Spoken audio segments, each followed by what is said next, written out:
Claire Bennett never imagined her life would unravel over a plate of scrambled eggs.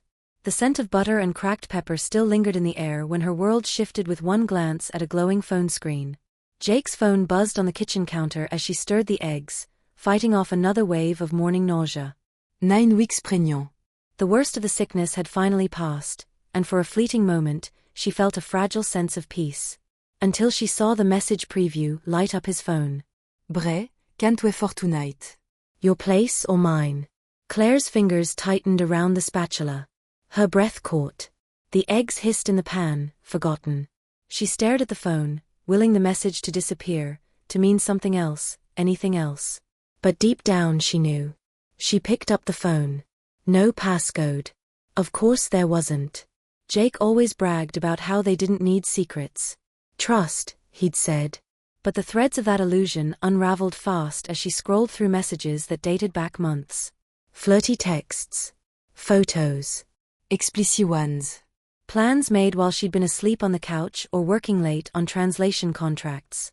Claire felt her chest cave inward. Jake walked in, towel around his waist, hair dripping. He paused when he saw her holding the phone. What the hell, Claire? Who's Brie? She asked, her voice steady despite the tremble in her fingers. Jake sighed, rubbing the back of his neck like she just asked him to take out the trash, not explain infidelity. She's a friend. Claire turned the phone toward him. Friends don't send picture like this. I was going to tell you. Were you? Jake stepped forward, took the phone from her, not roughly, but with just enough pressure to remind her whose apartment this was. This isn't working, he said. You and me. I'm not ready to be a dad. But you said. I lied. It was the ease in his voice that broke her. As if this were a casual confession. As if lying about wanting a baby was no more serious than forgetting to pick up milk. I thought I could do it, he said. But I can't. And honestly, I'm not even sure it's mine. The slap didn't come from her hand. It came from his words, sharp, unearned, cruel. Claire staggered back like she'd been hit. I've never been with anyone else, she whispered. Jake shrugged. That is what you say. She should have screamed. Should have thrown the eggs in his face or broken the phone across the counter. But instead, she just stood there silent, as Jake dropped another bomb. You need to leave, he said. This is my place. My name is on the lease.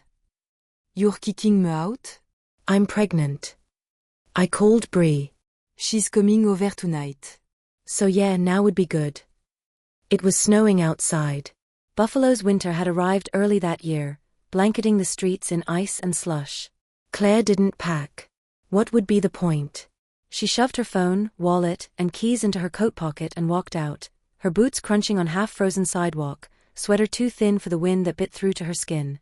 She walked 3 blocks to her car. The cold cut like a blade. Her fingers were numb before she got the engine started. There was nowhere to go. Her parents were gone, car accident when she was 19. Her best friend Cam was across the country for a client install in Portland. No other friends. No family. Jake had been her world. Claire drove without direction. Past downtown. Past the outer neighborhoods.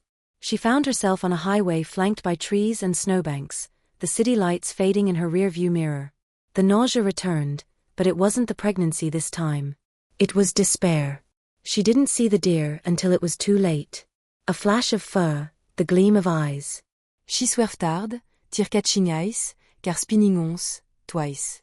Then the crunch of metal, the scream of bending steel, the jolt of impact. Darkness. When she came to, the world was tilted. Her seatbelt cut across her chest. Blood ran warm down her temple. Her left arm was pinned awkwardly between her body and the center console. The smell of smoke crept in through the dashboard vents. She pressed her hand to her abdomen. No sharp pain. No cramping. That was something. But she needed help. She fumbled for the seatbelt release. Crawled over shattered glass, pushed the driver's side door open with her shoulder. Snow fell Ardenau. Tic-flac coating everything in white silence. Claire stumbled into the night, blood streaking her jeans, sweater soaked. She walked toward the road, each step harder than the last. She didn't make it far. maybe 30 yards before her knees gave out. She lay in the snow, breath coming in ragged bursts, the cold seeping into her bones. Her skin burned from exposure. Her vision blurred. This is it, she thought. She thought of the baby, the life inside her that hadn't asked for any of this. She thought of how small and unfair it all was. A distant rumble of an engine. Then headlights. A black SUV pulled to a stop near the wreck. Doors slammed. Voices, low, clipped, authoritative. There's someone in the snow. Footsteps. Claire wanted to call out but couldn't. Her voice caught in her throat. Then, warm hands. Strong arms. A man's voice. I've got her. She looked up into a face she didn't know. Dark hair, clean-shaven jaw, sharp cheekbones. Eyes that missed nothing. He looked expensive, dangerous, and completely out of place. Can you hear me? He asked. She nodded. We're not going to a hospital, another voice said. She's pregnant, the man holding her said. She needs real care. Not at General. DeLuca's people might have eyes there. Then we go to the estate. Fontanelli's already on standby. The man carried her like she weighed nothing, loading her into the back seat of the SUV. The warmth hit her like morphine. She tried to speak. Who are you? Dominique, the man said. Dominique Moretti. Then everything went black. Claire awoke in a room that felt like it belonged in a different world. Soft white sheets. A heavy conforté. A fireplace crackling to her left. En silence, tic, expansive silence. Her body ached. Her head pounded with a dull, rhythmic throb. She tried to sit up and winced at the pull in her ribs. Her left wrist was bandaged. An 4-line ran into her right arm. Before she could process where she was or how she'd gotten there, the door opened. A woman stepped inside. Late 30s, maybe early 40s. Impeccably dressed in a black cashmere turtleneck and tailored slacks. Her features were sharp, arched brows, olive skin, lips painted in a deep shade of plum. You're awake, the woman said. Her voice was steady, controlled, like someone used to being obeyed. That's good. Claire blinked. Where? You're safe. This is the Moretti estate, about an hour outside Buffalo. My name is Lucia. Dominique Siste. Dominique. The man in the snow. Claire's memory came back in fragments. The crash. The cold. Being carried in strong arms. His face, unreadable but somehow gentle. You were in rough shape, Lucia continued. Concussion. Minor internal bruising. A sprained wrist. But the baby is fine. Claire's hand moved instinctively to her stomach. Relief washed over her like warm water. The doctor we use is discreet. He's already been by twice, Lucia added. You're not in any danger here. Claire studied her closely. There was a calm precision to Lucia's every word, every movement. Nothing about her seemed casual. I didn't ask about danger, Claire said quietly. Lucia raised an eyebrow. Didn't have to. The conversation was interrupted by a knock. A tall man in a dark suit entered, whispered something to Lucia, then disappeared. She gave Claire a brief nod. I'll send someone to help you clean up. Dominique will want to speak with you once you're ready. When Lucia left, Claire was alone again with her thoughts. Her phone was nowhere in sight. Her clothes had been replaced with a soft robe. She hated how comfortable the bed was.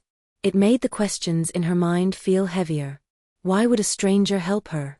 Why not take her to a hospital? Why did none of this feel accidental? Half an hour later, a nurse appeared, Italian accent, calm hands. She helped Claire to the bathroom, offered fresh clothes, brushed her hair gently. The woman didn't speak unless spoken to. It was all too perfect. Too quiet. Claire dressed in a fitted sweater and leggings and followed the nurse down a long hallway lined with portraits and antique sconces. The house, no, the estate, was enormous. Italian architecture, riche dark woods, heavy chandeliers, marble floor. It felt like something out of a movie. They stopped at a set of wide double doors. The nurse opened them and stepped aside. Claire walked in. Dominique Moretti stood at a floor-to-ceiling window, dressed in a navy button-down and black slacks. The sleeves were rolled to his forearms. He didn't turn when she entered. "Your car's been taken care of," he said. "Tow yard's holding it until you decide what to do with it." Claire stepped further into the room. "Thank you, I guess." Now he turned. His eyes met hers, unreadable. Sharp, intelligent, unblinking. "You have questions," he said. "Of course you do." "A few." He gestured to a leather armchair near the fireplace. She sat. He poured 2 glasses of water and handed one to her before taking the chair opposite. "I didn't want to go to a hospital," he said. They're problematic in my world. "What world is that?" she asked. He smiled, but it didn't reach his eyes. "Let's not insult each other by pretending you haven't already guessed." Claire didn't answer. "I'm not going to hurt you," Dominic continued. "And I don't expect anything from you. I just didn't want to leave a bleeding woman in the snow to die. That's not how I was raised." Raised by who? My grandfaté. The old school kind. Sicilian. Honor above everything. Claire studied him. There was a calm weight to his presence. He didn't fidget. He didn't over-explain. He simply existed in control. "I don't understand what I'm doing here," she said. "You're recovering. And when you're well enough, we'll help you figure out what's next." No string attached. "No offense, but people like you don't usually offer help without strings." Now the smile did reach his eyes. Briefly. Touché. They sat in silence for a moment. The fire crackled. Snow tapped against the tall windows. "You're not a prisoner," he said. You're free to leave whenever you want. "But right now, you're not exactly in a position to walk out into a blizzard." He was right. Her body stieshed. And if she were being honest, she had nowhere to go. No job. No apartment. No plan. "Do I at least get my phone back?" she asked. Dominic nodded to a drawer in the side table. "It's in there." Charged and untouched. Claire retrieved it. 5 missed calls from Cam. A few from Jake. She stared at the screen, her fingers trembling. "You should call someone," Dominic said. "Someone who gives a damn. But not him." She looked at him sharply. "You don't need to tell me what happened," he added. "I've seen that look before." Men like that? They break things just because they can. Claire didn't reply. She powered off the phone. "Lucia mentioned you work in translation," Dominic said, changing the subject. "Italian. Among others. I could use someone like you. Just for a few documents. Contracts, mostly." Nothing criminal, if that is what you're wondering. She raised an eyebrow. "Should I believe that?" He shrugged. "I'll pay you well." You can stop when you want. Claire hesitated. The idea of working, even a little, felt like an anchor. Something solid in a sea of uncertainty. "I'll think about it." D'être salé point.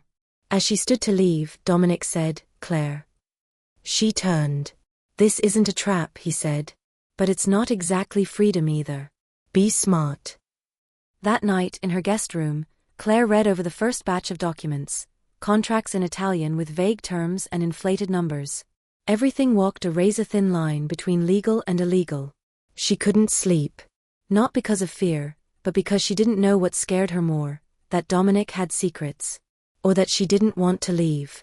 The Moretti estate was a paradox, simultaneously a sanctuary and a fortress. Claire couldn't decide if she felt like a guest or a closely watched asset.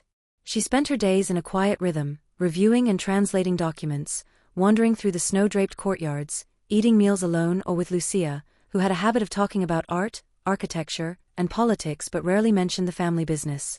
Dominic remained a constant presence in the periphery.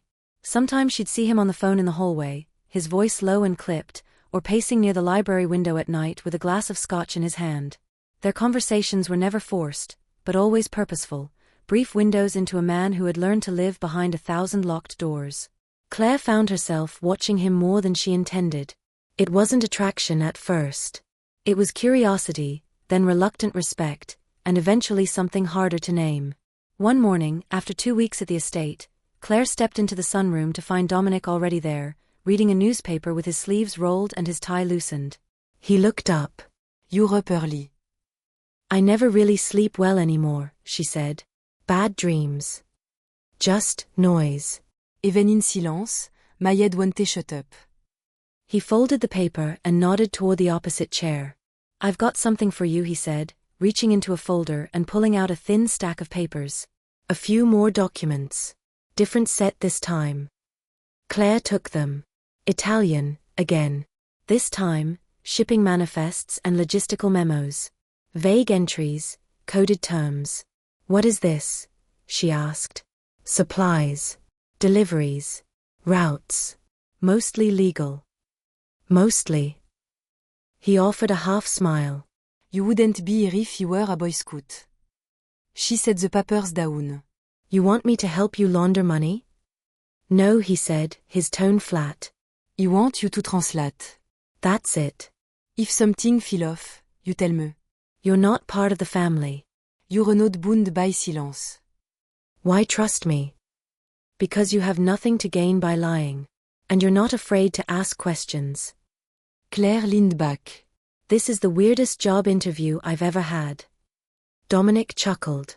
You're hired. Before she could respond, Lucia appeared in the doorway. You have a visitor, she said. Claire sat-lipped. Cam? Lucia nodded. She's in the parlor. Claire moved fast, nearly knocking over the chair as she rushed through the hallway. Cam Rodriguez stood in the center of the room, arms crossed, black wool coat dusted with snow, eyes scanning everything. Claire, she said, voice clipped. Claire hugged her tightly. Cam returned it, but stiffly. You okay? Cam asked, pulling back. I'm fine. It's been complicated. Cam looked around. Complicated? Claire, this place looks like a movie set for rich criminals. Cam. You're living with a man you don't know, who has armed guards and speaks in riddles. Et saved my life. That doesn't mean you owe him yours. Claire looked away. Cam sighed. Look. I just want to know if you're in danger. If you say yes, I will get you out. No questions asked. I'm not, Claire said. Not right now. Cam narrowed her eyes. That's not a no. They sat.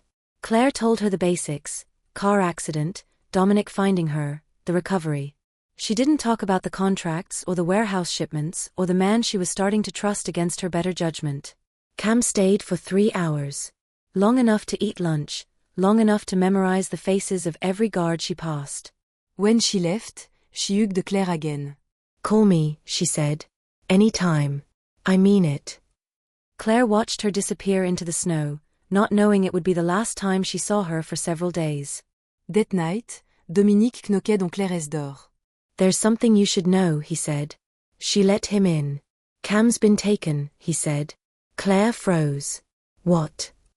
She left the estate around 4. Her car was intercepted 2 miles from her apartment. No rançon demain yet. But I know who's behind it. Claire's stomach dropped. Who? Vincent de Lucas. New money. No honor. He's been trying to squeeze us out of Buffalo for over a year. Why take her? Because she's connected to you. And you're here. That makes you leverage. Claire sat heavily on the bed. En shook. This is my fault. No, this is his game. She looked up at him, anger and panic rising in her chest. You have to get her back. I will. The next morning, a burner phone appeared in Claire's room. It rang once before she picked it up. Vincent's voice was unmistakable, slick, theatrical, like a villain trying too hard to play the part. Claire Bennett, he said. So good to finally hear your voice. What do you want? I want peace. And leverage. You see, your boyfriend has a vault. In it are documents that would ruin him, and several others. I don't know the code. Try harder. I know Lucia uses it weekly. You're clever. Figure it out. You have 24 hours. Then he hung up. Claire paced for nearly an hour before she went to the study. She waited until Lucia left the room, then studied the small keypad hidden behind a panel in the wall. It was the kind of detail anyone would miss, unless they'd been looking for it. She didn't know the code, but she'd seen Lucia type it once. Claire remembers the sound pattern, the pause, the subtle rhythm. She tried. 4 digits. Nothing. She tried again. Click. The panel opened with a soft hiss. Inside, files, ledgers, a flash drive, several envelopes sealed in wax. Her hands hovered over them.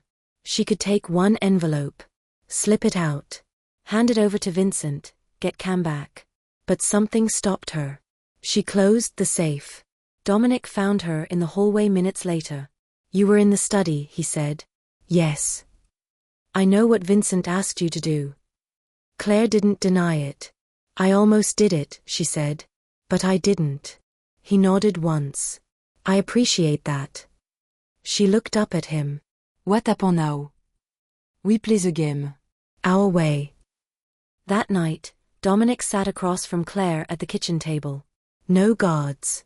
No business. Just silence and the hum of the overhead lights. "I need to ask you something," he said. "Okay." If he can't get Cam back, will you hate me? Claire blinked, surprised. "I don't think I could," she said. "But don't let that happen." He didn't promise. Dominic Moretti never made promises he couldn't keep. He just stood, nodded once, and disappeared into the night. The warehouse stood alone on the southern edge of Erie, Pennsylvania, half buried in snow and surrounded by silence. It had once stored lumber before being abandoned a decade ago. Now it served a new purpose, one that reeked of desperation and cruelty. Inside, Cam Rodriguez was tied to a chair, arms bruised and lips bloodied. Vincent de Lucas walked slow, circlera under like a man rehearsing a monologue. She didn't flinch. Didn't speak. Her eyes tracked him with sharp contempt. "She's loyal," Vincent said to his man near the door. "I'll give her that. Won't scream. Won't beg." He stopped in front of her. "But everyone breaks. It's just math." Cam didn't respond. Vincent leaned in. "I know your friend's in love with him." Dominique. "Tragic, really. Never ends well, that kind of thing." Still, she said nothing. He smiled like a wolf. "Let's see how quiet you are after another night in the cold." He walked out, leaving the guards behind.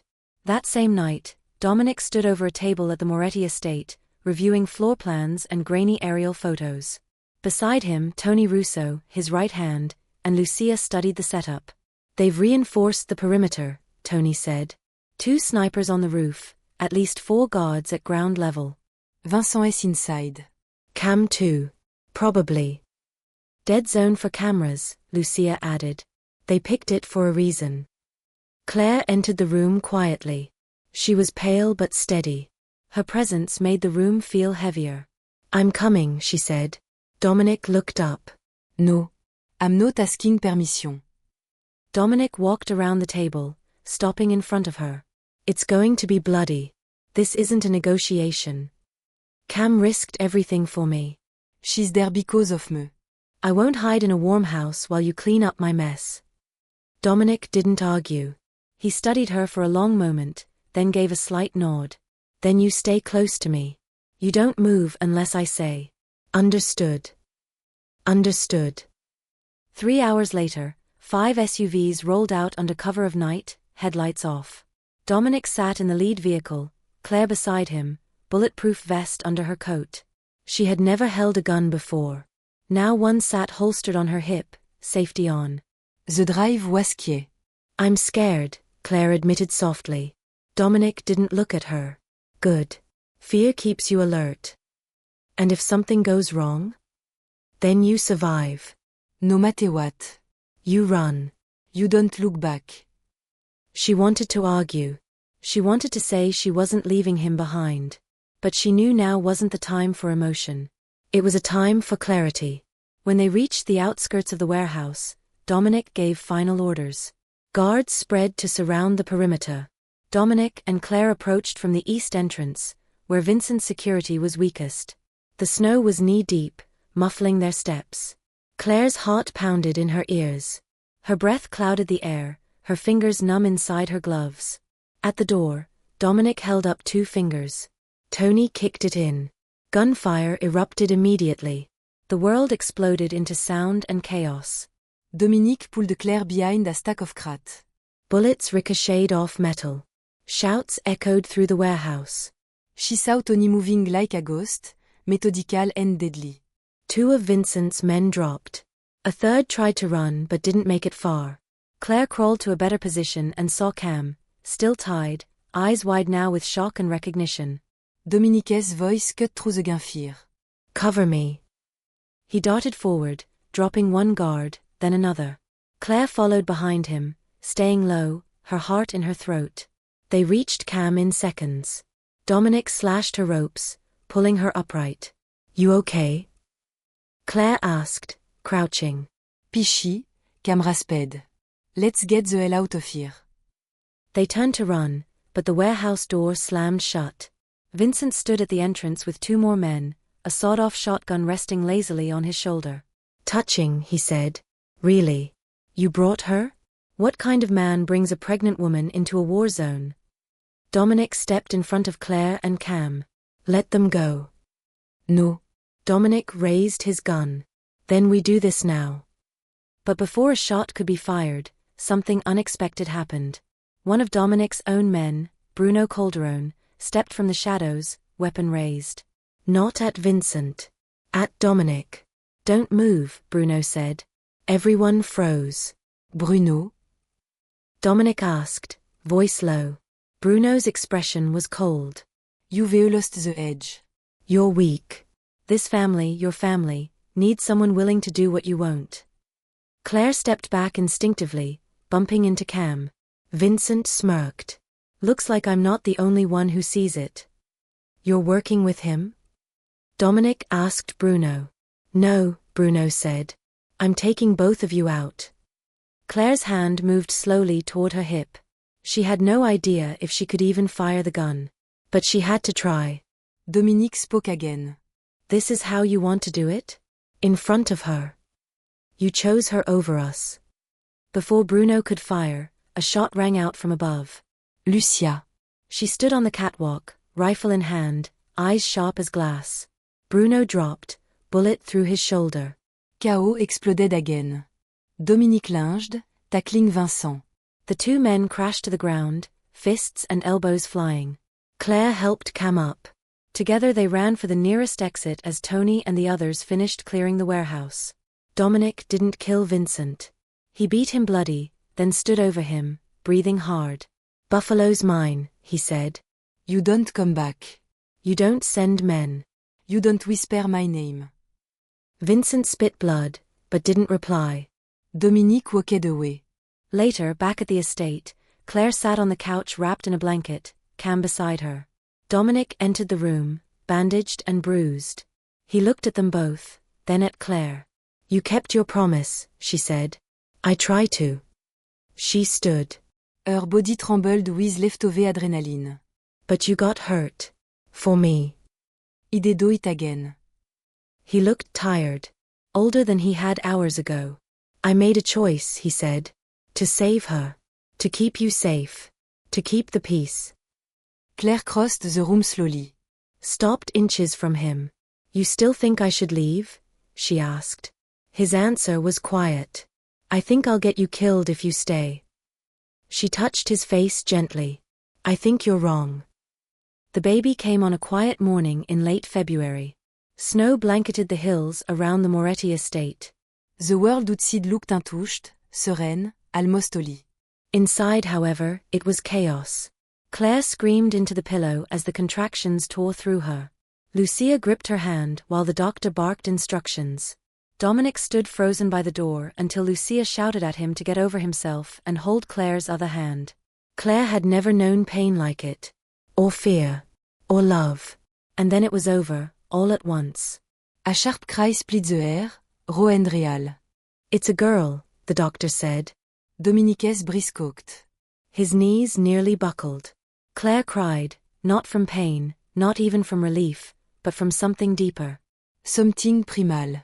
Lucia took the baby for a moment, wiped her down, then handed her back. Dominic leaned over and looked at the tiny bundle swaddled in soft cotton. She's perfect, Claire whispered. Dominic nodded slowly. Yeah, she is. They named her Sophia, after Dominic's mother, who had died young and violently, before Dominic could remember her voice. In the days that followed, the house changed. Guards still roamed the halls, and phones still buzzed with updates from the streets. But inside those walls, a new rhythm emerged. Softer, quieter. One shaped by late-night feedings, the scent of milk and baby powder, and the constant low hum of lullabies played through Claire's phone. Dominic was different, too. He spent hours watching Sophia sleep. He spoke less in meetings, drank less scotch, smiled more often. But Claire knew it wouldn't last. The world outside hadn't changed just because theirs had. One evening, she found him in the study, staring at a framed photo on the wall, his grandfather in Sicily, rifle slung over his shoulder, pride etched in every line of his face. You ever wonder what it's all for? Claire asked from the doorway. Dominic turned. More often than I used to. You built an empire. You command respect. But you still look like a man waiting for the floor to give out. He gave a tired smile. That's because I am. Claire walked in, holding Sophia in her arms. She was asleep, her tiny chest rising and falling steadily. I don't want her to grow up with armed guards and code names, Claire said. I don't want her to learn that love means bulletproof glass and backup plans. Dominic didn't answer. I've been thinking, he finally said, eyes still on the photo. About stepping back. Claire blinked. From the business. From everything. Let Tony run the day-to-day. Let Lucia keep the books. Ide Steve watch. Steve protect. But from a distance. You think they'd let you? He shrugged. They'll have to. Silence settled between them. But you're not just thinking about stepping back, are you? Claire asked. Dominic looked at her now, fully. No. You're thinking about disappearing. He nodded once. If he vanish, Sophia is safe. You're safe. Der be no levrage. No threats. No more blood on our doorstep. Claire felt a chill creep into her spine. She sat down across from him, cradling their daughter. You'd walk away from us?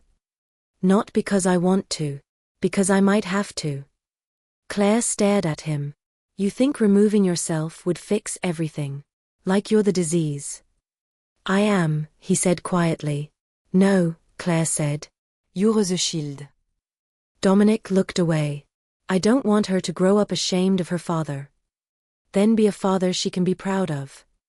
He rubbed his hands together, frustration evident in the motion. I've killed people, Claire.